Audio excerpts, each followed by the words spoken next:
Janji setia istri Wardi pelaku Carok Madura meski ditinggal suami terancam penjara seumur hidup. Istri pelaku Carok di Madura mengungkap kerinduan pada suami yang kini mendekam di tahanan. Pelaku Carok, Hasan Busri dan Werdi terancam hukuman seumur hidup.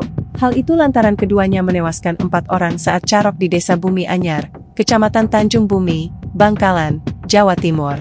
Kakak beradik itu meninggalkan istri dan anak-anak mereka. Istrinya kini terpaksa jadi tulang punggung keluarga. Sementara Hasan dan Werdi tidak tahu kapan akan bebas dari penjara. Keduanya juga belum menjalani sidang untuk menentukan vonis hukuman. Bahkan curhatan hati istri Werdi pun beredar di media sosial.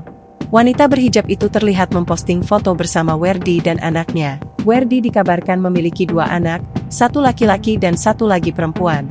Istrinya pun mengungkap kerinduan pada sang suami. Postingan itu kemudian diunggah oleh akun Hani_poetry di TikTok. Ia mengaku sebagai sahabat dari istri Werdi. Sementara itu pada akun sang istri, ia memposting foto pernikahannya dengan Werdi. Sang istri pun mengaku tidak akan meninggalkan Werdi. Ia mengatakan akan selalu setia menunggu suaminya keluar dari penjara. Diketahui Wardi terancam hukuman penjara seumur hidup.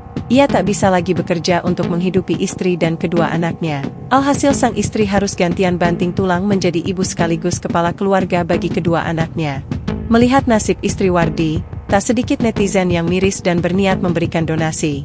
Istri Wardi lalu dengan tegas menolak tawaran donasi dari netizen.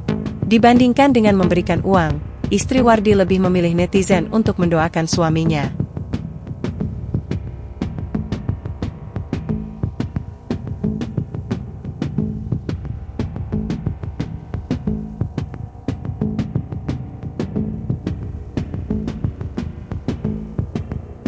Download Tribun X sekarang, menghadirkan lokal menjadi Indonesia.